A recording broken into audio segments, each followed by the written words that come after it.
All right.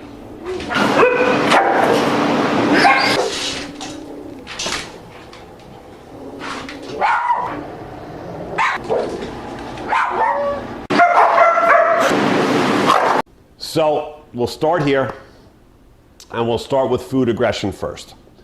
So food and toys are the ideal way for a puppy or dog to dominate their household and give them things to really power play.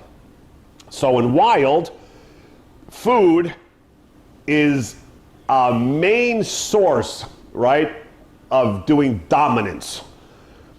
Head dog always eats first, then female, and everybody waits. They come in, they get nailed, they will get beat downs if they disrespect king and queen. Right? This is how dog works. So head dog is always keeping things in check, and physically, not bluffing, not hey, no, it's mine, hey, right? No such thing. So we have lost touch as humans, right, with true dog. We really have lost, any reality when it comes to dogs and living with them. And people are so surprised by such a good dog, and all of a sudden he's turned into a psycho. And in certain situations, other than that, they're great. Very loving, affectionate dogs, right? But all of a sudden, they just start pulling things off that they can intimidate the owners and keep them in check, right? Showing what really happens and how the dog is seeing the owners. These are the ways when you look at this, you know how the dog really feels about you. Not when he's licking you, not when he's not trying to possess things. You are seeing a false behavior, right? When you live with these kind of dogs and they're happy-go-lucky and they lick you and they're very good until they want something or care about something. Like food, bones, toys, and then the dogs just start using those things to intimidate the family and the owners, to put them in their place and let them understand that even though we're having niceness and we're lovey most of the time, that I run this show and just keep yourself in check, right? You go near my food or my toys, I'll hurt you. But other than that, we're good, right? Love you all, right? So this is how the game is played, and people are so surprised in all types of aggression that you see this Jekyll Hyde behavior, but it is coming from weakness of the household. And the dog now using something against the household to show them its power. That is the truth of how your dog feels about you. Not when they're a lovey state, not when they're not in that state, because they are carrying the whole day and how they feel about you, right? In that way, it just comes out when they want to show you the way they feel about this and for real, and then start becoming food aggressive, toy aggressive to teach you a lesson and show you that they will check you, and if you keep pushing, they will hurt you. To keep themselves in a top place in the household and show dominance. Okay, so now that's how that works, and now I'm going to show you here the American Bulldog, the Dachshund,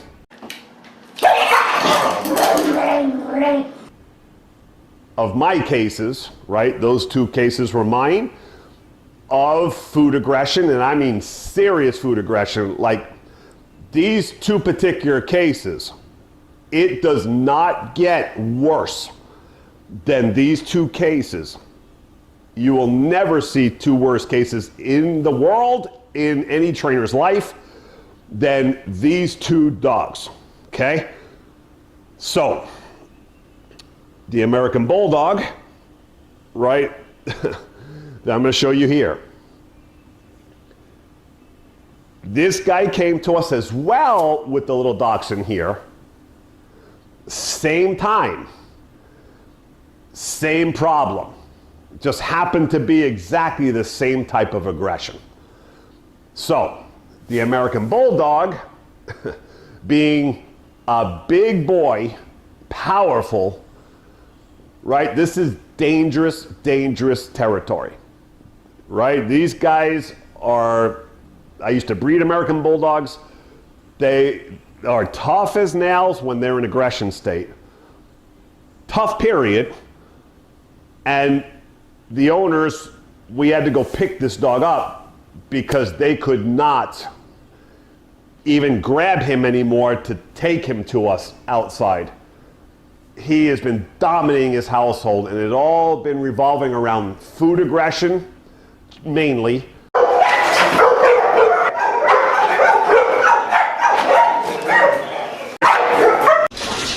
right.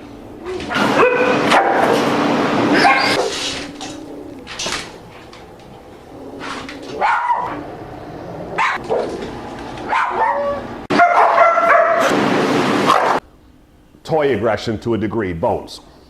So, now the owner's telling me, when I got to the house to pick him up, that this would be one of the most dangerous cases that I have ever taken on. That if they put food down, they gotta slide it across the house, run and get into a bedroom and close the door. Because if you are in the room anywhere when he is eating, he will shoot from the bowl like lightning, jump furniture, and he will pursue you like a wild tiger lion that is gonna maul you for being even anywhere in the room that he is eating. So, the male owner, the man, already got the wrath of that twice and was in the hospital. So, he is terrified of this dog and just doesn't even want the dog in the house right now because the dog has gotten to him and it started to get so bad that it wasn't about food anymore or bones or toys. If he was sitting in the room anywhere, the dog would just look at him from across the room and shoot and go to attack him just for him being around. So they had to keep him in a crate for now on after the last attack, right? Because now the dog is hunting the owners, and for no reason. Why? Because he started it with food. He felt weakness within this couple. He was fine. And all of a sudden, one day, it just started kicking in. He started trying himself. And like most cases, it starts off soft, bluffing, like trying to see how much intimidation. When they back off, because with these kind of guys, you better be afraid. And then it became attacks. And then he learned from attacks that everybody was afraid. He could back them off. And then it rolled into serious, serious aggression where if you cannot escape, he will kill you. These are not just bites. He comes with intention. And it starts while he's eating in the beginning. But again, now the owner can't even sit out in the room and watch TV while he eats across the room. He will run direct for him and try to maul him if he's anywhere in the room while he's eating. So I had to get him, bring him to my facility, because most of the time also we don't really want to do this at our place. We want to do this with the owners in the house that it's coming from. So we can clear this up very quickly and turn the game around.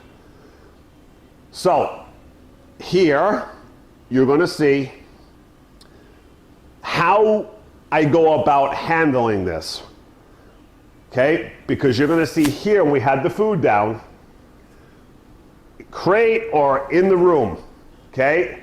The moment that we go to try to touch, it's a frantic aggression. All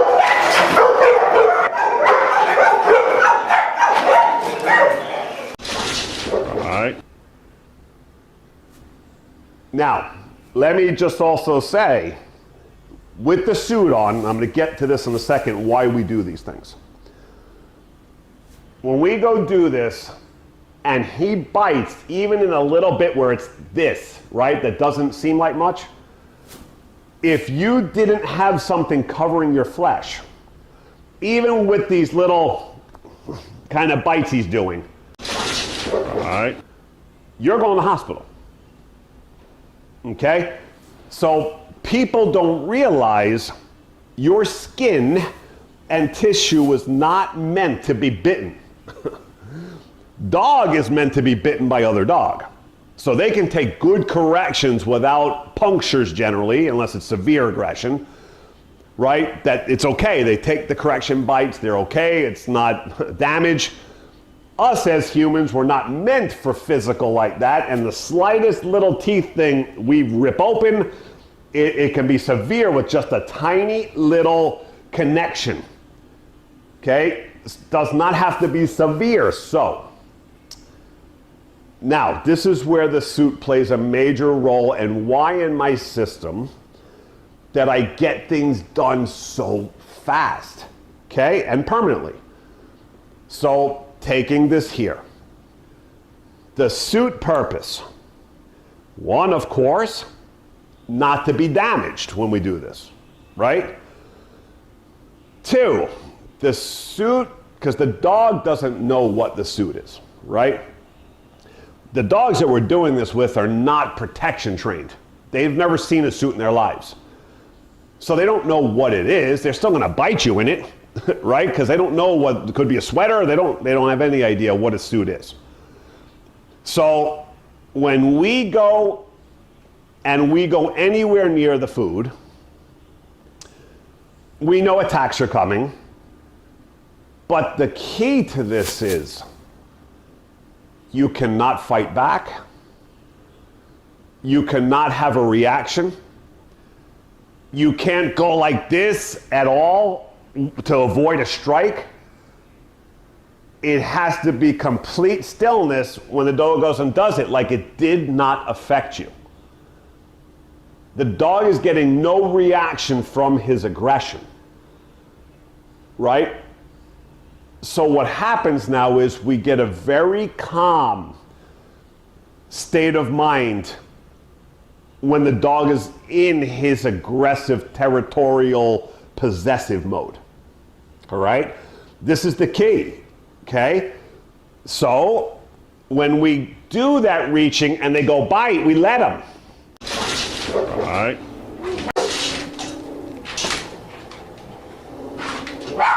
We don't go, no, hey, jerk with a chain or a prong collar, right? Showing conflict makes things worse a lot of times. It does not help the process, right? I years back, I've done all the methods I know. So the best way for this to resolve itself very quickly is to go and let the dog do it and not have a reaction. So there's no animosity, no conflict between us and the dog when he does this. And that keeps the dog in a peaceful state of mind, because if you react back and you try to dominate and fight the dog, you set the dog into chaos and fight mode. Now, a perfect example of this was while I was working with Capone and the Dachshund. At the same time, that same day, Caesar happened to be on TV and got his worst bite ever, they call it, by that yellow lab for doing food aggression.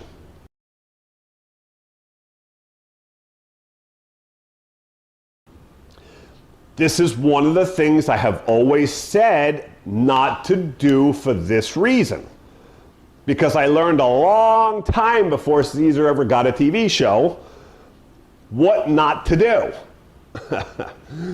Right? Learning my lesson way before Caesar ever came on the scene.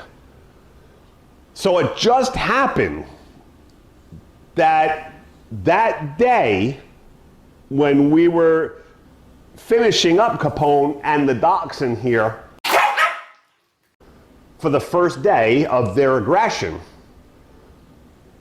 An hour later, after I finished, that episode happened to air live of Caesar challenging that lab on TV for the food.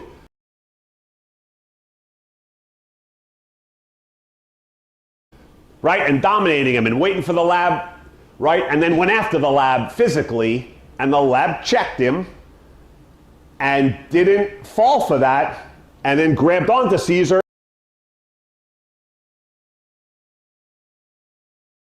and said, "What, you want to fight?" Because when you go dominate dogs who have very high food aggression, they're used to getting their way with this. They become very aggressive.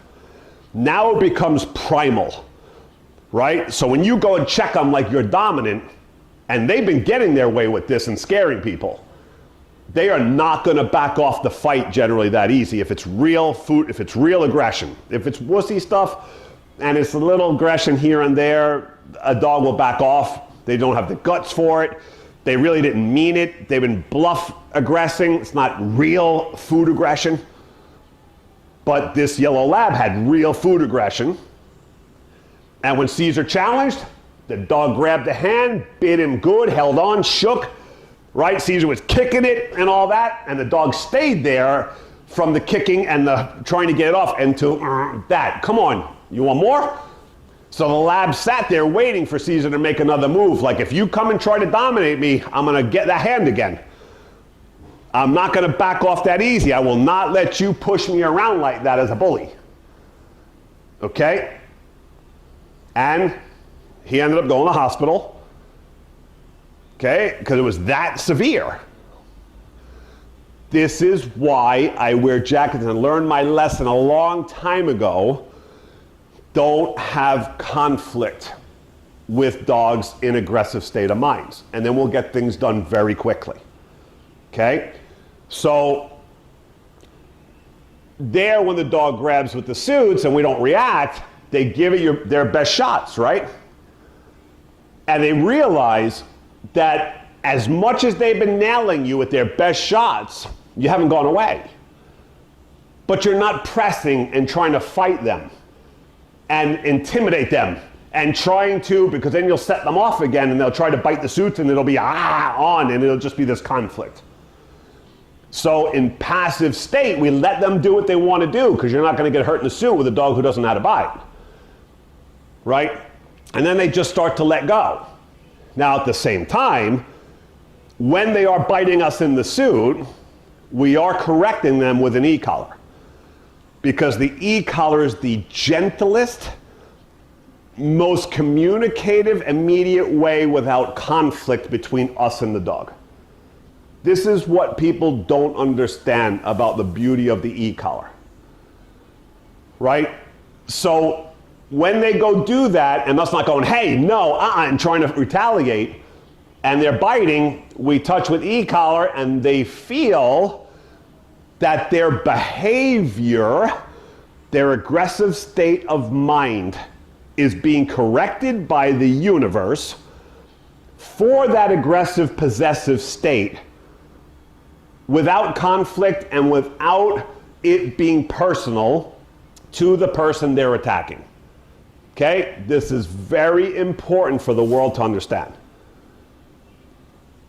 When you do this, the reason for that method is because then it doesn't matter who's around, even children, the dog will not show aggression to anybody, because they don't think it was personal to the person that they were biting at the food who was there working with them, right? It works like a charm. 20 years, I've done it thousands of times, and it works within a day or two, and we're cleared for life.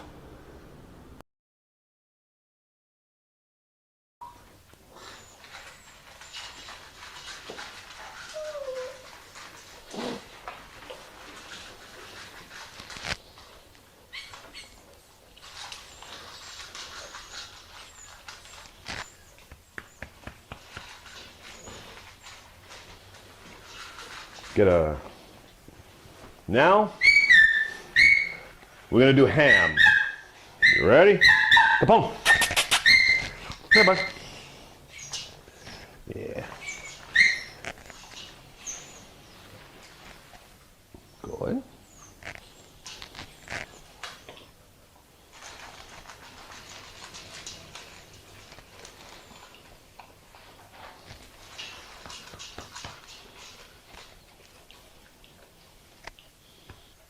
Eating ham off my foot without taking my toes off. Days ago, no toes. And he goes back, perfect, I can be here.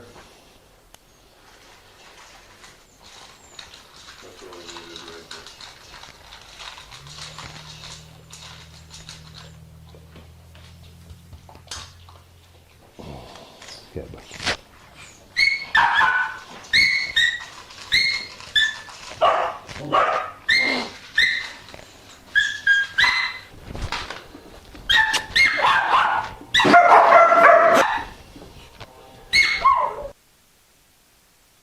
Without danger, okay? So, once we get that, we're good. They learn that we can be there. I'm not harassing, I'm not trying to take your food and leave it, and leave it, and leave it. I don't care, right? I care, I put the bowl down, and I let you go eat. And for reality, in life, in any household, we really just want to be able to walk around the dog when it's eating. I can touch them. I make sure that I can always touch them with no aggression, no growling, no state of mind of locking up and stillness, that they're in peace, eating comfortably without threat. They know never to attack and never try, that they will not get away with it. But it was never personal from the trainer to the dog, because if we do that like every trainer in the world does, it takes a long time to clear. We make weirdness, the eating, the trainer, the dog starts to go away if it's a lot of correcting, and you really get to the dog if you can, right? So things will take a long time. It'll be unpredictable if it's not done exactly this way. And I've seen it time and time again. Okay, in my career, I've taken over from every method and everything you can think of, right? And this is exactly why I do what I do with perfectness, right? It just goes like a charm in one class. Right, I'm going to get usually in one class the worst of dogs, Capone and the Dachshund. Okay, that we're going to get over this, and these owners did not want them home until they were completely fixed because they're so dangerous. All right, so having that no conflict and calmness and steadiness and no retaliation back and no fighting, right, to not stress the dog out from the conflict. We want them to go eat with ease while we're still there and being able to touch. He was really hurting people.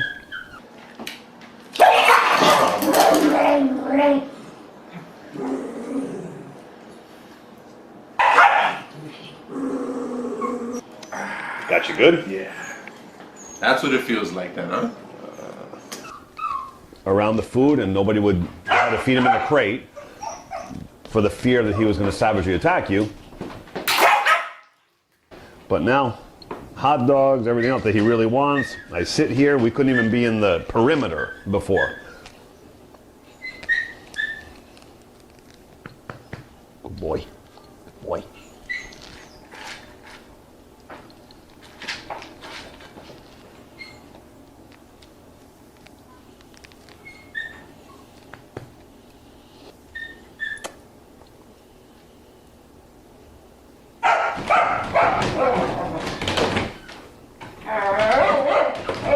Perfect. And just let them know, you're not getting corrected for eating, And it's not overcorrections, because if we overcorrect, the dog will leave the food bowl and won't come back and think that eating now in that area or at the bowl is no good. Or when a human presence comes in, if we hit too hard, we get a dog who flees. Every time a human walks anywhere near, they'll flee if they've been hit too hard. So yes, you can stuff the behavior. It's not cured, okay? So running away is not cured. That's still having a dog in an antsy, anxious, afraid from the hits when they run away. And that's dangerous too, because that still means that they're anxious, not sure, and when they get in there, if anybody does anything or a child does something in the wrong way, they might run and go lash out. So we want this to be not personal to any trainer or any human. Calmness always in passive, relaxed corrections.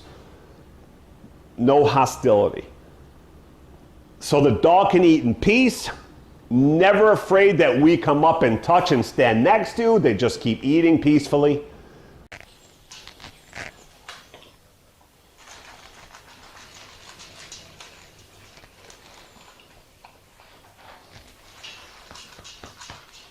The corrections were just perfect, beautiful, timed, not overcorrection, right? Because dog corrects dog with violence. We're doing this in a much gentler way of correction so that the dog is at peace when eating. We're just getting rid of the aggressive nonsense. That they're not going to get away with aggression. It's not going to work for them anymore. They might as well give it up. And we are telling the dog, no way, no how are we accepting you bullying the household and putting people in the hospital. Right? You are not allowed to get dominant with your pack members anymore. You don't lead this place. Okay? It's very important that we clear that state of mind up, that aggression will not work for the dog anymore. But again, we're balancing it in a way where we're not bullying them and we're overcorrecting and punishing. Okay? Because then you would never get them comfortably there to eat while we're petting. They would not just sit there and eat in peace if it was done improperly. Right? Properly, we get just like you're seeing there with Capone. Petting him, he's at the food bowl now, I have no jacket on, I'm not worried anymore, he's gonna bite me. Right? And this was all done in one day. Okay? Now, here I gave it 2 days. So we filmed it 2 days later without the jacket, and I'm putting the ham in there, extra goodies to make sure he doesn't get volatile and hostile over higher level food when it's put in there. And this was 2 days later from day one. We got what we wanted in day one. I took 1 day and then I had us film that day with the ham, so it was very quick. It just took a total of 1 day to get it there, 2 days to just make sure it maintained and that we're good, no more aggression, hostility. And then I kept them a few more days to make sure that there was no pissiness when dogs came around, or any human that would walk around, because I had a whole staff at the time that would walk around. So we would have everybody come by and walk next to his bowl and get next to him and do all those things to test him, to make sure that he wasn't going to do it to anybody, right? That it wasn't just me who was working with him.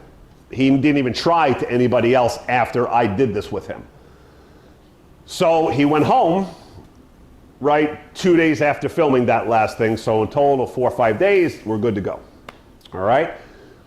And same thing with Dachshund. Here, instead, we used the sleeve instead of the suit around the food, and nobody would try to feed him in a crate for the fear that he was going to savagely attack you. But same thing with him. You could not be in the room. So the owners would put him in a crate, open the crate, throw the bowl in there and close the crate, because he'd come right after you. And if he was out in the room and you put the food bowl out, he'll just run at you. And if you're anywhere in the room, he would just run and bite you and just keep on, I mean like savagely. So the owners were thinking they didn't want him back ever unless we could kick this, because he had the household in terror. So sleeve instead, we do our corrections, not overcorrection, to make him understand the same process, right? And then you see at the end, petting him by the bowl. I'm allowed to kneel there with him, touch the food, do all that, okay? And he went home and he was great. Both went home, fantastic, fantastic, right? Now, here's the difference between methods, okay? Caesar ended up keeping that lab forever. He never let the lab go back home. And that was because of the method and the way it was being done. So it was take too long. I remember at the end of the episode that it was months later that the owners come visit to see if the dog was okay now. And when Caesar went to stick a rubber arm, the dog was still scared and he ran away from the bowl, but it was still like, ah. And he was telling him, you see, still not there, got a while to go. And then eventually he told the owners, forget it, the dog has to stay with me, he's not safe to go. Okay, but this is the difference in method. In my system, I don't have that. There's no such thing as a dog is way too, because this is as aggressive as it gets, right?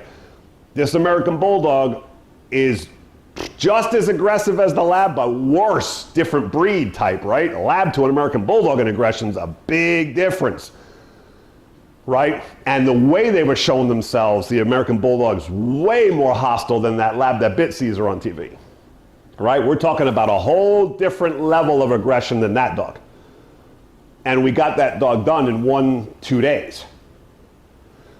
And went home beautifully.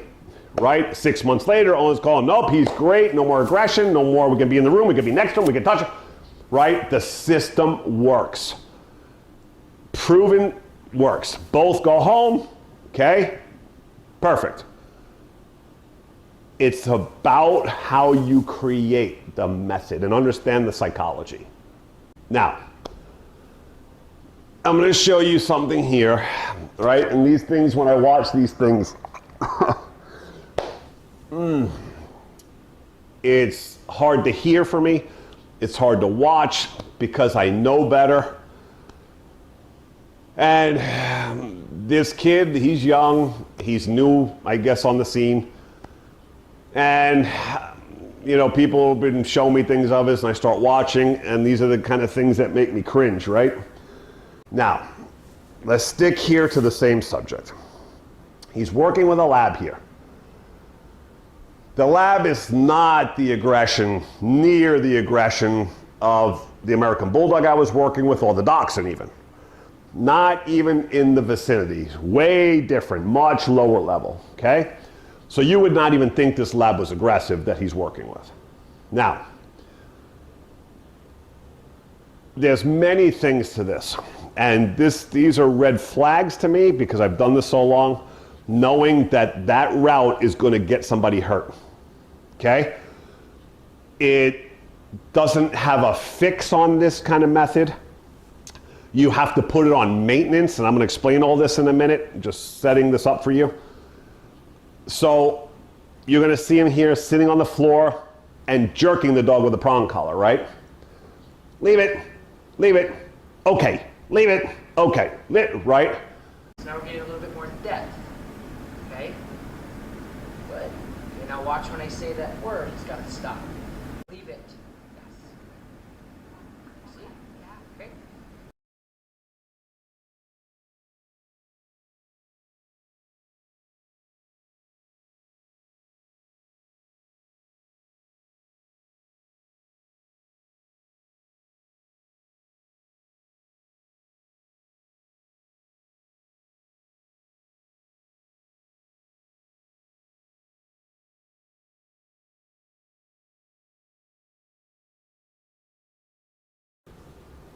Okay, so fine, you want to control the dog when he eats it, tell him yes, no, leave it, fine. But this does not work as a whole. Okay, and exactly going against everything that I was just telling you how I go about this, it's done in the opposite way. And this causes a non-fix. This also causes damage if this is not monitored well going forward in that household with those owners. Right? I have seen this time and time again with these types of methods. They don't hold. And it's not really there. It's not they don't hold. It's not been done right from the beginning. The psychology is not there, right? Even though the kid talks a good game, but if you know anything about this, none of what he's saying applies to this whole game. It does has the what he's trying to give you here makes no sense if you understand dog aggression. Thing and eat. Leave it thing and okay. Leave it thing and okay is fine, but it's not going to get you the result. Okay? Now, another thing is you never send a dog to its bed. So it makes sense to the public who does not really understand aggression or has dealt with aggression. So things like these things they're watching tend to look okay to people. And that makes sense. Right? That makes sense.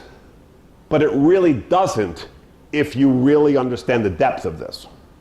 So, what he's saying here is if he drops steak on the floor, and God forbid children around or anything like that, send them to a bed. So, instead of fixing the aggression that they would never get aggressive with children if food dropped, we're sending them to a bed to make sure that they're safe, that the dog holds his bed and gets away from the situation, right? So that we don't get somebody attacked. Obviously, we don't want anybody attacked or children or anything, but this is why I say, if you are thinking about this realistically, I've been in a million homes in my life at people's homes. That's really where I've done my career. I know when I go into this kind of situation what's going to happen in real life. I'm ready for it. So I'm wrapping the method around this. The owner is not going to be prepared all the time. Neither are the children. Stuff is going to fall off counters by accident. Children are going to drop things by accident as they're moving. Happens. And nobody is around to know or say leave it, that there's something on the floor the dog just went to go get. And if a child walks by when there's nobody there to say leave it or go to your bed to redirect them from the aggression, somebody's getting bitten. Okay? So, already knowing this and understanding the game well, I'm going to take all things of the household and make them solid so nobody gets bit by accident or damaged for any reason because they were not ready for it. Because in the system he's trying to give to you, you have to be aware all the time of what's out and what fell on the floor somewhere, like you are going to be aware 24 hours a day of what fell on the floor at any moment in time in your house. And I've seen it, before I get to people's homes, and they've tried many trainers before. I've seen this thousands of times. No, because we tell them leave it, we did that, the trainer told us. But here's what happened. A piece of food fell somewhere in the house.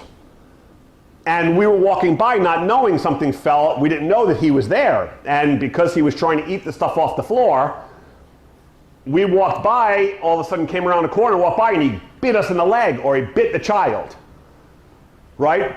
Because you weren't ready to go, leave it, right? You cannot put these things on cue.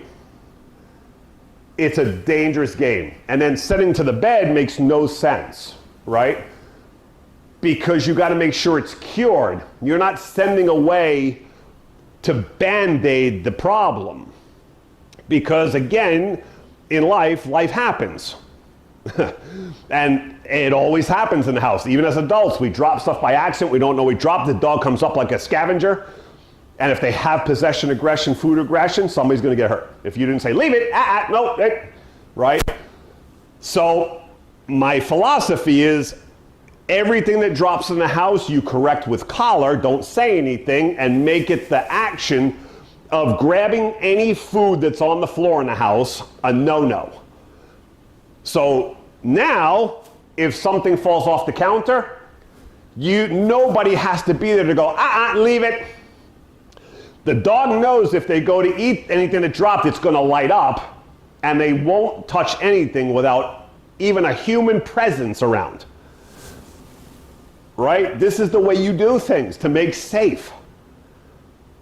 So with the e-collars, the only way you can do this, because you've got to be hiding somewhere else, and when something falls off or something's thrown, the dog doesn't know where it came from, and all of a sudden he goes like this, we do our e-collar to make sure that they come off the food, but nobody went, leave it, no, don't touch.